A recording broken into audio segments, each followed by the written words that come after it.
છે આપણી આવનાર પેઢી આપણો ઇતિહાસ ભૂલી ન જાય એને ધ્યાનમાં રાખી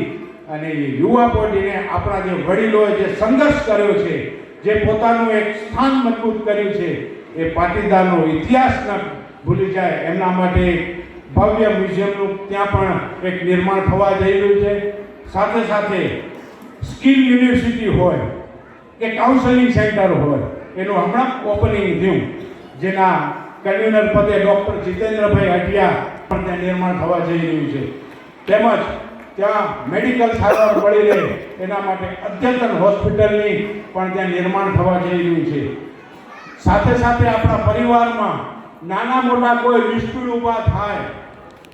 તો એનું એક સમાધાન પંચ, વડીલોની માર્ગદર્શન નીચે એક સમાધાન પંચની પણ ત્યાં નિમણૂક થવા જઈ રહી છે. એટલે નાના મોટા કેસ હોય, આ હોય કે એને કોર્ટમાં જવું ના પડે, પણ આપણા સમાજ લેવલે એ સમાધાન થઈ જાય તો હજારોના ખર્ચામાંથી આપણે બચી જઈએ એવું એક સમાધાન પંચ, કાનૂની માર્ગદર્શન, કોઈ પણ કાંઈ પણ મુશ્કેલી આવે પરિવારજનોને તો કાનૂની માર્ગદર્શન પણ એ સંસ્થા દ્વારા, એ ફાઉન્ડેશન દ્વારા આપને મળી રહેશે. ઉમા લગ્ન સંસ્કાર, અત્યારે આપણે જ્યાં મા ઉમિયાના મંદિરનું નિર્માણ, ટેમ્પરરી મંદિરનું નિર્માણ છે, ત્યાં ખૂબ ધામધૂમથી 50,000 રૂપિયાના ટોકન ચાર્જથી 100 મહેમાનો સાથે સંપૂર્ણ જમવાનું કર્યાવર સાથે ત્યાં એ વિશ્વ ઉમિયા ફાઉન્ડેશન ત્યાં લગ્ન સંસ્કાર વિધિ પણ કરાવી આપી રહ્યું. અને આવનાર સમયમાં એ મોટા પાયે એ આપણા સમાજ માટે નિર્માણ થશે. તેવી જ રીતે મેડિકલની સહાય હોય, આપણા પરિવારમાં કોઈ પણ ગરીબ વર્ગ હોય, મોટું કોઈ ખર્ચ હોય હોસ્પિટલનું, એમના માટે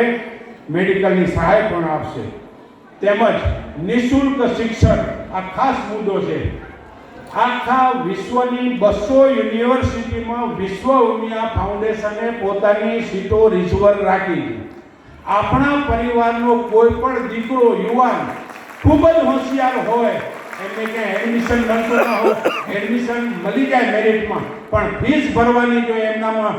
શક્તિ ન હોય તો વિશ્વ ઉમિયા ફાઉન્ડેશન એમના માટે મેડિકલ ક્ષેત્ર હોય કે એન્જિનિયર ક્ષેત્ર હોય કે કોઈ પણ ક્ષેત્રમાં 200 યુનિવર્સિટીમાં એમની સીટો રિઝર્વ રાખી છે. અને આવનાર સમયમાં કોઈ પણને કાંઈ પણ જરૂર હોય, આપણા એવા યુવાન દીકરો જો રૂપિયાના વાંકે જો ભણવાનું છોડી દેતો હોય, અવશ્ય તમે ધ્યાન દોરજો આપણા પરિવારને વિશ્વ ઉમિયા ફાઉન્ડેશનને.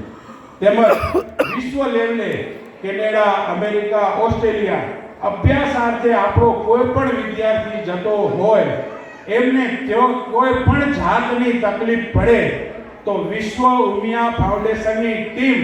જેવી રીતે આપણે 108ની ટીમ અહીંયા કામ કરી રહી છે, એવી જ રીતે વિશ્વમાં આખા કેનેડા, અમેરિકા, ઓસ્ટ્રેલિયા, ન્યુઝીલેન્ડ જ્યાં પણ હોય, લંડન, યુકે,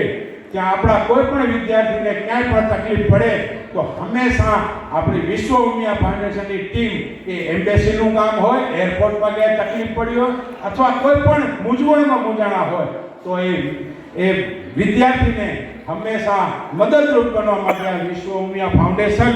એક જરૂરી સુવિધા પૂરી પાડે છે. મારો એક દાખલો દઉં 2 મિનિટ, કે મારા પુત્ર વધુ કેનેડા, મુકેશભાઈ સાહેબ કેનેડા જવાના હતા, પણ આપણે તો મૂકીએ ત્યારે બધી વ્યવસ્થા હોય, પણ કેનેડાથી જ્યારે હર્ષદભાઈને ધ્યાનમાં આવ્યું કે જાય છે,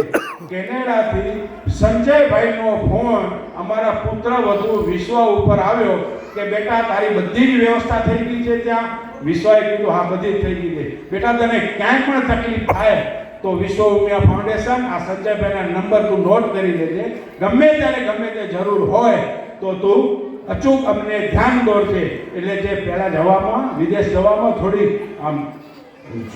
હિંમત નથી, પણ આ જ્યારે ફોન આવ્યો ને ત્યારે કીધું પપ્પા હવે કોઈ વાંધો નથી, મારું વિશ્વ ઉમિયા ફાઉન્ડેશન તે મને તકલીફમાં મદદરૂપ બનશે. એવું જ વિશ્વ ઉમિયા ફાઉન્ડેશન જ્યારે કચ્છમાં બાળ સ્વરૂપે ઊભું થઈ રહ્યું છે,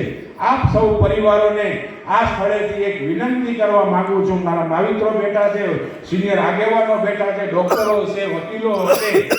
એવો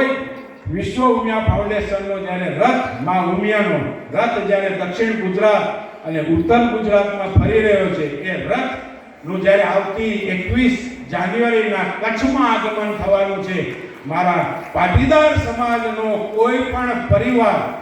એ માં ઉમિયાના રથના દર્શન કરવા વગર રહી ન જાય અને આપણે સમાજ આપણી માં ઉમા જ્યારે આપણા આંગણે આવતી હોય તો આ સમાજ બેઠો છે એમને વિનંતી કરું છું, જ્યારે પણ અંજાર, ગાંધીધામ, આદિપુરે રથનું પરિભ્રમણ થાય, આપ સૌ એ રથ સાથે જોડાઈ એક પાટીદાર સમાજની એક સંગઠન શક્તિ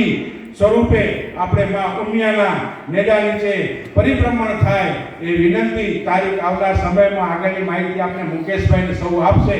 પણ એક અહીંયાથી વસ્તુ છે કે જ્યારે સમાજ કે વિશ્વ ઉમિયા